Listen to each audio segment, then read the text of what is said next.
السلام عليكم ورحمة الله وبركاته.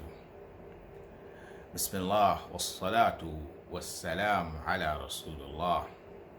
In the name of Allah, and may peace and blessing of Allah be upon Prophet Muhammad and his companions and those who follow their footsteps until the day of judgment. Today, our topic is about how to benefit from Ramadan. As you know, Ramadan is around the corner. We have only a few days before Ramadan. Now, there's several things. One of them is that intention. The first thing is that we have to intend that we're going to fast Ramadan for the sake of Allah. And we have to hope that Allah will reward us for that fasting in the day of judgment. So the first thing is intention, because intention is very important in Islam. That's what Prophet ﷺ said, إِنَّمَا الْأَعْمَالُ بِالنِّيَّاتِ وَإِنَّمَا الْكُلُّ مُرِئٍ مَا نَوَى. He says, deeds are upon intention, and you would have what you intended for. You get rewarded based on your intention. So a lot of time, it's not the deeds, what we do, the most important thing, but the intention behind the deed is the most important. And that's why we should have a clear intention that we're going to fast Ramadan, the whole Ramadan, and then if we missed anything, that we would pay that after Ramadan. That's the first thing. A clear intention, or to correct your intention before Ramadan.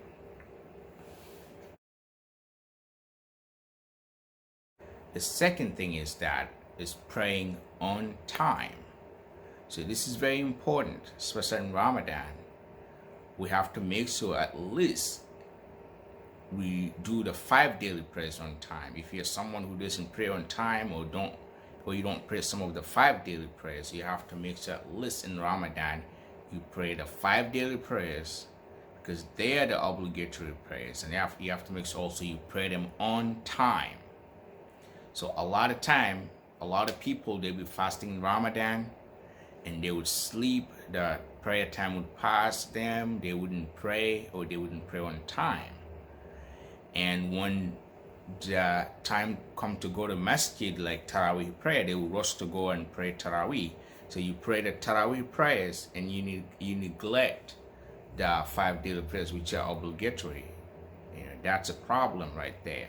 So we have to make sure at least in Ramadan we pray the 5 daily prayers and on time. Don't sleep and make the time of the prayer pass while you're sleeping. Don't do that. You have a phone, set it on the alarm, and make sure you do the 5 daily prayers on time in this month of Ramadan. Now, the third thing is that we have to better our relationship with Quran.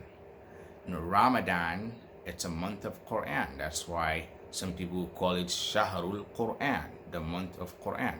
And Quran have a special place in this month. And it's a month where Quran was revealed in. So we have to make sure we read a lot of Quran in this month.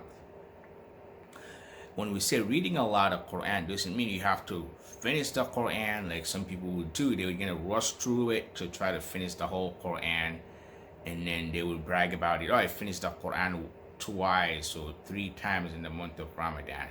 But the kind of way people read, without contemplating its meaning, without giving the harakas there, right, like pronouncing the words right or correctly, and just rushing through it just because you want to finish Quran. There's very little benefit in that. But we have to make sure we read more Quran with understanding of its meaning. For example, if you want to benefit from Ramadan the most, you have to have a plan. Let's say you plan to memorize 1 surah in this Ramadan and also try to know that surah's meaning. If you can achieve that in Ramadan, if you can memorize 1 surah and know its meaning, you have achieved a lot. That's great. So if you can do 2, if you can do 3, if you can do 4, that would be even greater. But try to focus on something. Have a plan in this Ramadan that outline one more new surah that I haven't memorized before. I'm going to try to memorize it, try to know its meaning, and do, even if you spend the whole Ramadan trying to achieve that, it's worth it. But not just reading, rushing through the Quran just because you want to brag about that you finished reading Quran in the month of Ramadan. So we have to make sure we read more Quran in Ramadan than we do in the other months. And the fourth thing is, it is making dua, making a lot of dua in this month. So Ramadan, it's a month where our duas are likely to be accepted. Because of that, we have to do a lot effort to make more dua in Ramadan. And in order to do that, you have to have a plan. Let's say you have you plan. Let's say you want to graduate from school, or you want to have a job, you want to have a husband, you want to have a wife, you want to have maybe kids, whatever it is you want in this life. Find out what are exactly things that you want so bad, and then spend the month of Ramadan asking Allah for those things every single day. You have to be insistent every day. You ask Allah, Allah, I want a wife. Allah, I want a husband. I want kids. I want this. I want job. You ask Allah every day, every time you finish, after you finish praying, when you're praying, when you finish, when you're breaking your fast. Anytime you have an opportunity, ask Allah for that, because the more insistent you are asking Allah for what you want, the likelihood your dua is going to be accepted.